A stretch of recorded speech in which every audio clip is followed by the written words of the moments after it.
आप सबको यीशु मसीह के नाम में जय मसीह की। एक बार फिर से हम परमेश्वर के वचन पर मनन करने के लिए हैं और मैं बाइबल की कुछ पदों को आपके सामने रखूंगा जो यीशु मसीह ने कहा। यूहन्ना रचित सुसमाचार उसके 10 बाब के कुछ पदों को मैं पढ़ रहा हूं आपके समक्ष।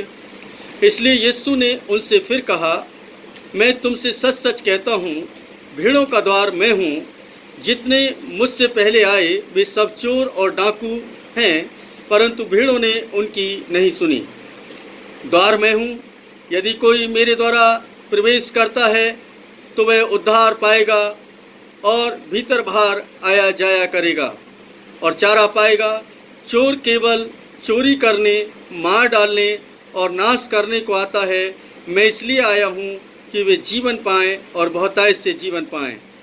अच्छा चरवाहा मैं हूँ। अच्छा चरवाहा भेड़ों के लिए अपना प्राण देता है। हालेलुया। परमेश्वर का धन्यवाद और उसकी महिमा करते हैं कि यहाँ पर आप देखते हैं यीशु मसीह हमारा चरवाहा है। ये हम बचपन से सुनते आए हैं और जो लोग प्रभु यीशु मसीह में अभी आए हैं, कुछ समय से आए हैं, वो लोग भी है ना इस बात को अच्छे से जानते हैं और ये पद है ना उनके जहन के अंदर बैठा रहता है। और अक्सर ना हम एक ही बात बोलते हैं, यीशु मेरा चरवाहा है। अच्छा चरवाहा हमारा प्रभु यीशु मसीह है। अजीजो, जब यीशु मसीह ने कोई भी बात कही है तो उसका कोई खास मकसद होता था। उनके उपदेश कोई आम उपदेशों में नहीं गिने जाते, दुनिया के महान उपदेशों में गिने जाते हैं और उनसे अच्छा उपदेश आज तक कभी किसी ने दिया नहीं है। इवन उनके उपदेश की गहराई को इस बात से समझ सकते हैं कि उनके उपदेशों पर, एक एक उपदेश पर हजारों लाखों किताबें लिख चुकी हैं और तब भी उसकी महत्वता खत्म नहीं होती।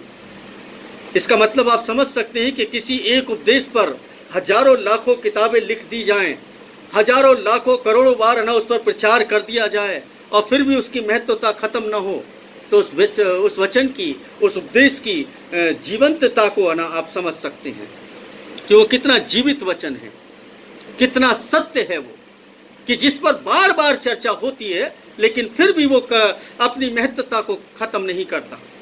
उसकी महत्वता जितनी है और अधिक बढ़ती चली जाती है। उसकी महत्वता को हम और अधिक जानने पाते हैं। मैं बहुत लंबा संदेश नहीं दूंगा आज और बहुत ही छोटे शब्दों में इस बात को रखूंगा। यीशु मसीह कहते हैं कि द्वार मैं हूं, द्वार मैं हूं। अगर वो द्वार की बात करता है तो द्वार का मतलब क्या है कि हमें एक ऐसे नगर में प्रवेश करना है या एक ऐसे घर में प्रवेश करना है जिसके अंदर एक दरवाजा लगा है और जहां पर दरवाजा है उस दरवाजे के बगैर कोई अंदर जा नहीं सकता। तो इसका मतलब है कि यीशु मसीह इस दुनिया की बात कर रहे हैं क्या? इस संसार के अंदर जो हम रहते हैं इस द्वार की बात कर रहे हैं क्या? इसका मतलब जाहिर होता है कि इस दुनिया के बाद भी एक दुनिया है जिस पर बहुत सारे लोग यकीन करते हैं। स्वर्ग और नर्क पर तो सभी लोग यकीन करते हैं और स्वर्ग नर्क जो नास्तिक लोग हैं वो भी लोग मान लेते हैं कि स्वर्ग नर्क है। जो और धर्म के लोग हैं वो भी इस बात को बताते हैं कि स्वर्ग नर्क है।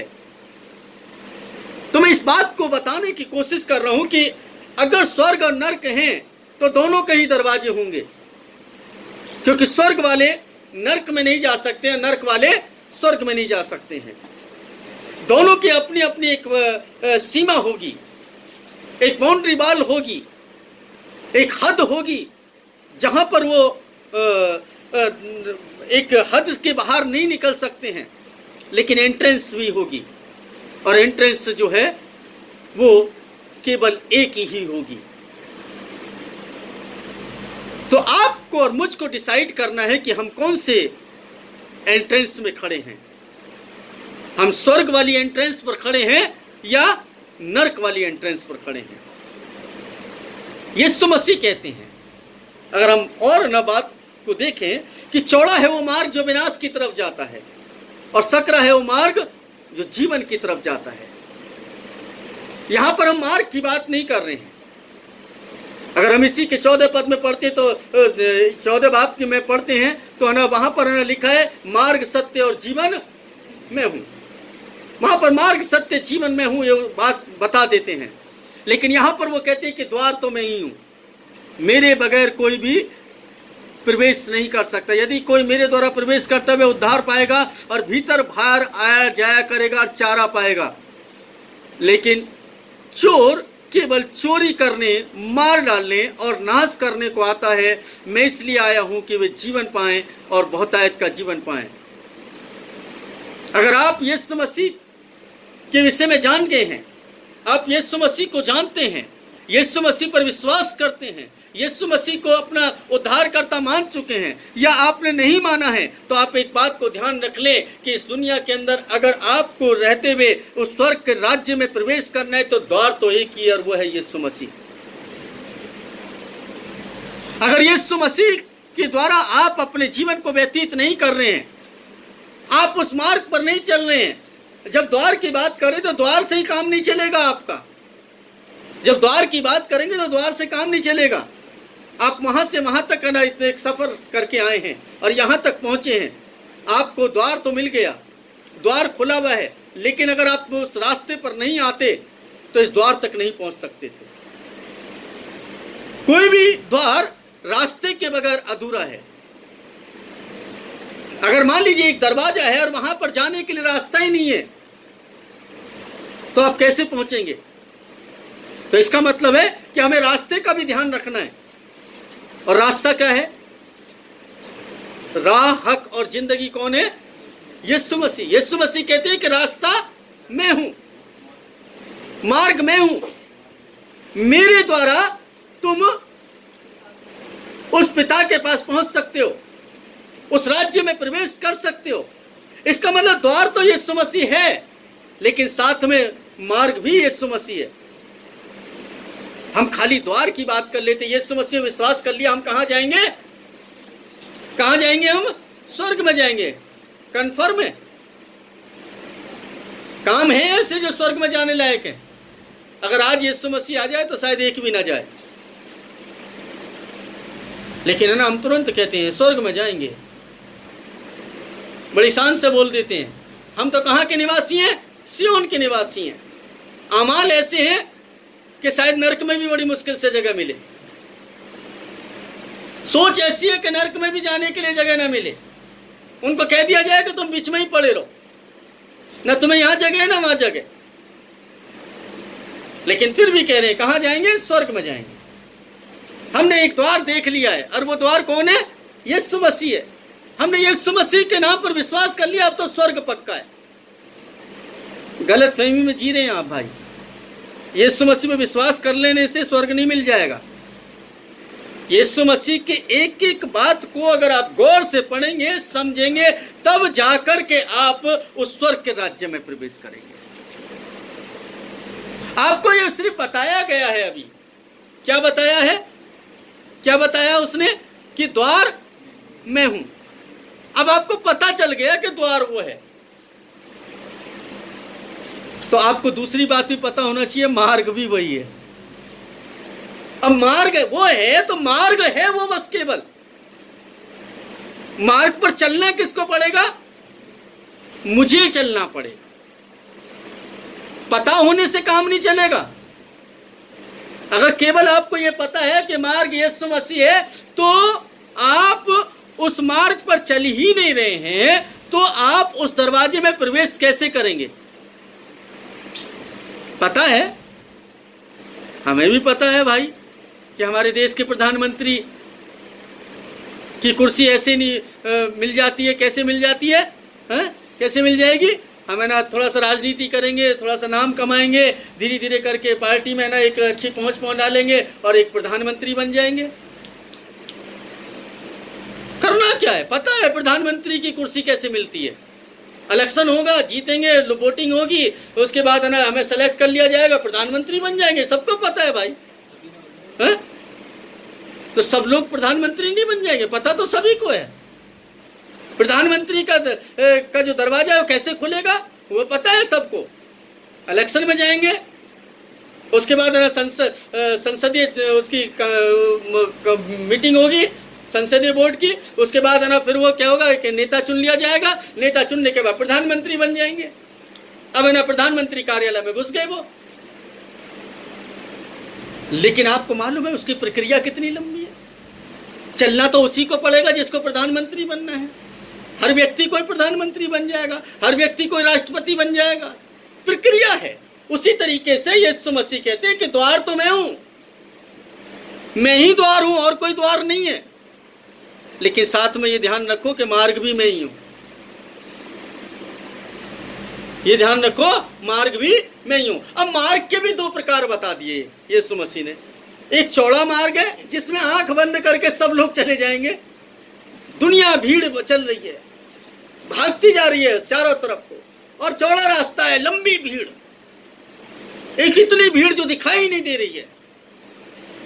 यीशु मसीह क्या कहते हैं? विनाश की तरफ जा रहा है वो रास्ता, और सकरा है वो मार्ग जो जीवन की तरफ जाता है। मतलब उस रास्ते पर चलने में थोड़ी कठिनाई होगी।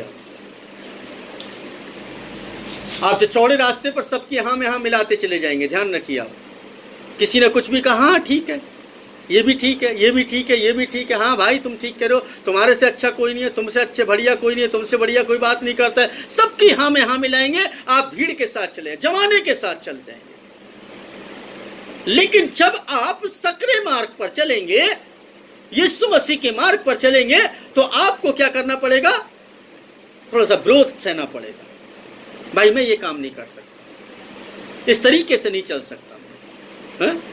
अब उसको दूसरे तरीके से देख लें। कभी आप गांव देहात में रहे हैं, गांव देहात गए हैं तो मालूम चला होगा पगडंडी होती है? दो खेतों के बीच में एक भरा होता पानी होता है, एक पतली सी एक रास्ता बना होता है, इसमें खाली है ना अकेला आदमी पैदल ही चल सकता है बस।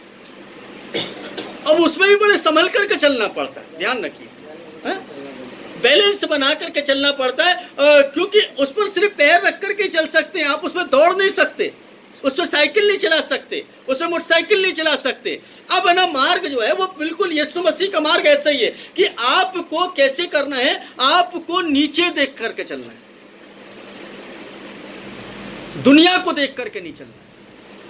अगर मान लीजिए उस रास्ते पर अगर वो आंखें ऐसे करके दूसरों को देख करके चलता रहे, हो देखो कितना अच्छा खेत है वहां पर, कितना अच्छा पेड़ है, मैं इसको पकड़ ही लूंगा, जल्दी जल्दी दौड़ेगा और ना उस पर चलने लगे, तो मालूम चला कि वो गिर जाएगा। एक प्रक्रिया होगी वहां पर, बड़े आराम से पैर रखेगा। अगर जरा सा भी पैर साइड में पड़ गया ना तो मिट्टी फिसलेगी और वो नीचे गिर जाएगा, चोट लगेगी।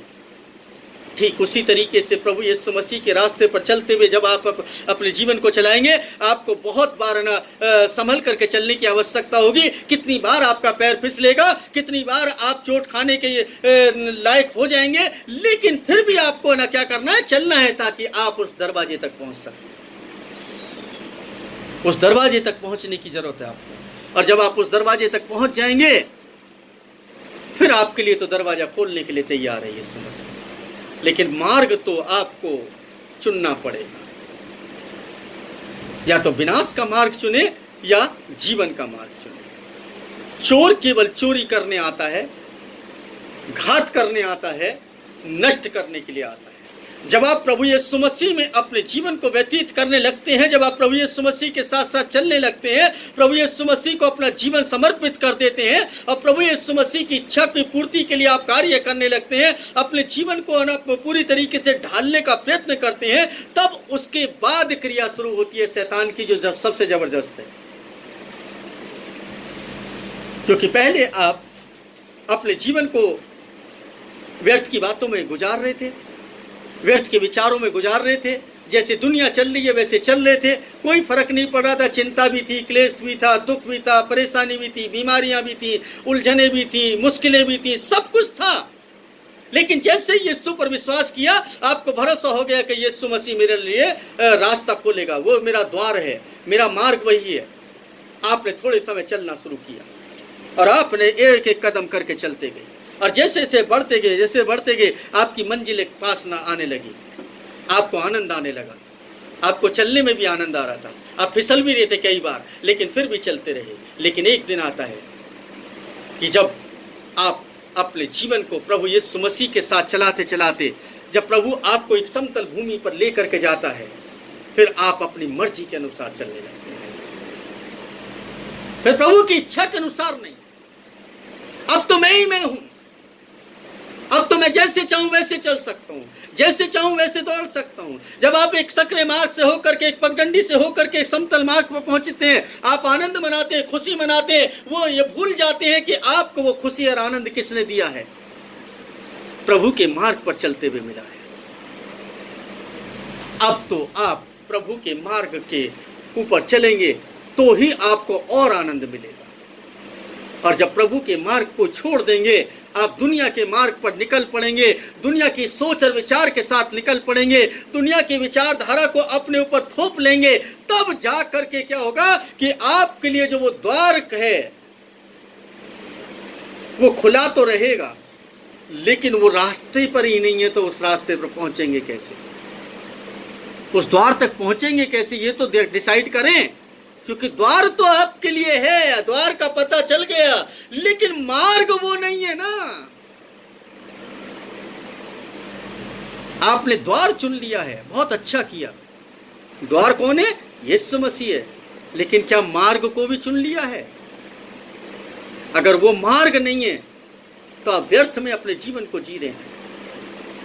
हमारे जीवन के कितने वर्ष बचे हैं हमें नहीं मालूम, हमें नहीं पता है, किसी को भी नहीं मालूम कि हम कितने वर्ष तक और जीवित रहेंगे।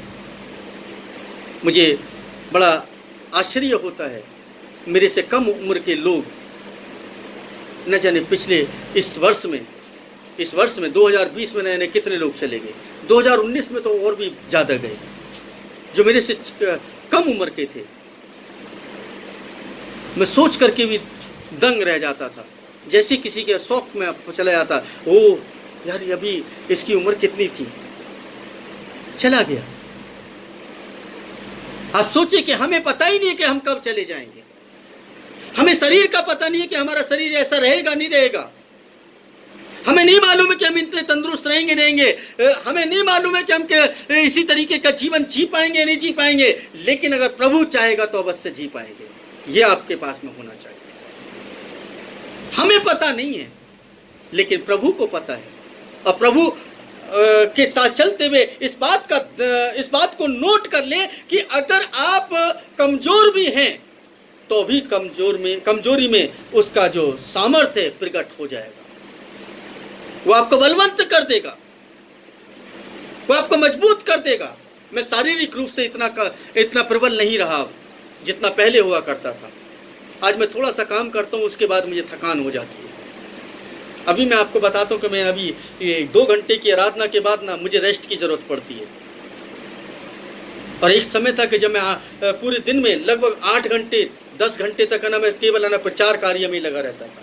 मतलब सुबह निकलता था, रात को ना 1 बजे 2 बजे तक ना घर पहुँचता था। एक वो समय था जब बिल्कुल टायर्डनेस नहीं होती थी। अभी है ना मैं 1 घंटे 2 घंटे की आराधना लेने के बाद मुझे रेस्ट की ज़रूरत पड़ती है, मेरा शरीर थक जाता है। उम्र तो है, शरीर तो दुर्बल हो चुका है, लेकिन आत्मा हमेशा तैयार रहती है।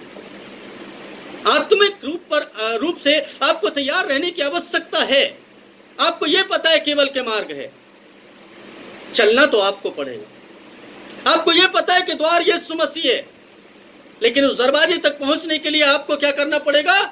उस पथ पर चलना पड़ेगा जो पथ यीशु मसीह ने दिखाया है।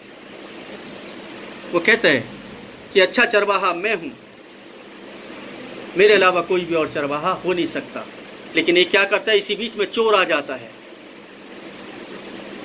शैतान जो है किसको पकड़ेगा? शैतान की चाल जो चल रहे, शैतान की विचारधारा के साथ चल रहे, उससे कोई लेना देना है उसको? है? वो तो उसके ही है। सोचे, विचार करें, उनसे कोई मतलब नहीं है उसको। चाहे वो थोड़े है ना उसके साथ चल रहा है, ज्यादा चल रहा है, उससे कोई मतलब नहीं है भाई। वो तो चल ही रहा है उसके मार्ग पर, उससे क्या फर्क पड़ना है? आज थोड़ा कर रहा है, कल ज्यादा कर लेगा, देख देख क्या कर लेगा। एक कहावत है यूपी में, सीखा सीख पड़ोसन सीखी, हो जा बहना मोसीरी। मतलब जैसी मैं हूं वैसी तू हो जा। मतलब पड़ोसी से सीख लेते हैं। तो वो तो ना शैतान जो है उनसे खुश है, क्योंकि वो थोड़ा बहुत तो जानते हैं ना, वो अपने पड़ोसी से सीख लेगी। स्त्रीलिंग शब्द इस्तेमाल कर रहा हूं, आत्मा है ना, आत्मा ही है हमारी आत्मा ही जानी है, स्त्रीलिंग ही है, मतलब आत्मा ही जाएगी, तो वो तो सीख ही जाएंगे। तो शैतान की दृष्टि किस पर रहती है? जो यीशु मसीह के बारे में जान गया, जिसको ये पता चल गया कि द्वार यीशु है, जिसको ये पता चल गया मार्ग यीशु है। अब क्या करेगा? थोड़े दिन तक तो बेचारा वो चलता है, उसके बाद क्या होता है? वो भटकने लगता है दुनिया की भीड़ में, उड़ाऊ पुत्र के जैसे इस दुनिया की चकाचौंध में वो ना खोने लगता है। फिर सबसे पहले क्या करता है? चोरी करता है आपके हृदय के अंदर। वहीं वापस आए तो अगर हम देखें तो कहाँ का? हमारे हृदय में एक विचार लेकर के आता है, तू ऐसा क्यों? सेंध लगा दी उसने। हमारे जो असाध्य रोग से ग्रस्त है, उस रोग पर उसने एक चोट कर दी, वो घाव हरा हो गया। जब यीशु मसीह को नहीं जानते तब भी हरा था, थोड़ा सा मरहम पट्टी हुई यीशु मसीह के नाम की, वह ना हील होने लगा, चंगा होने लगा। वैसे ही उसने आकर के कुरेद दिया,